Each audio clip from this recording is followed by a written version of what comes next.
আসসালামু আলাইকুম। রবিউল আউয়াল সম্পর্কে সকলেই বলে যে রবিউল সম্পর্কে কিছু বলুন।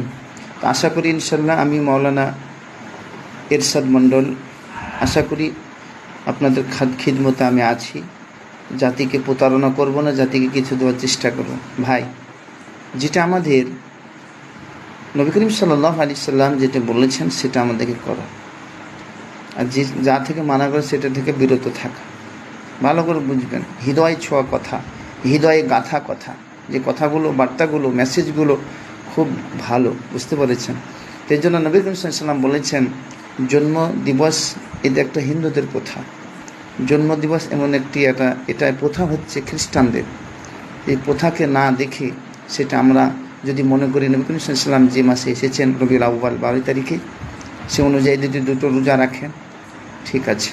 কলেন নবী সাল্লাল্লাহু আলাইহি সাল্লাম বলেছেন মান তামাসসাকা বিসুন্নতি আমাদের ফাসাদি উম্মতি ফালাহু আজরু মিয়াতি শহীদ অফিল বুখারী আও কামা ক্বালা আলাইহিস সালাতু তাসলিম।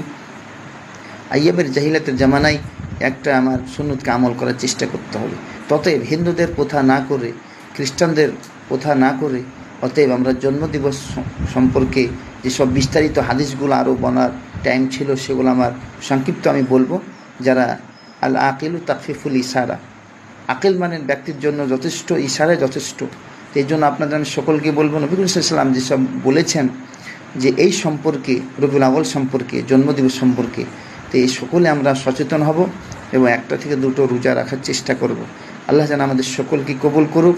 ভাই, আমরা কোরআন এবং হাদিস পড়েছি, সিয়াসাত্তা হাদিস, এমনকি সিয়াসাত্তা যেটাকে বলা হয় 6টা হাদিস, যেটা সিয়াসাত্তা বলা হয়, বুখারী, মুসলিম, মুত্তাফাকুন আলাইহি, জামি তিরমিজি, সুনান আবু দাউদ, ইবনু মাজা, তারপরে মতে মোহাম্মদ, মতে মালিক, এসব হাদিসগুলো পড়েছি।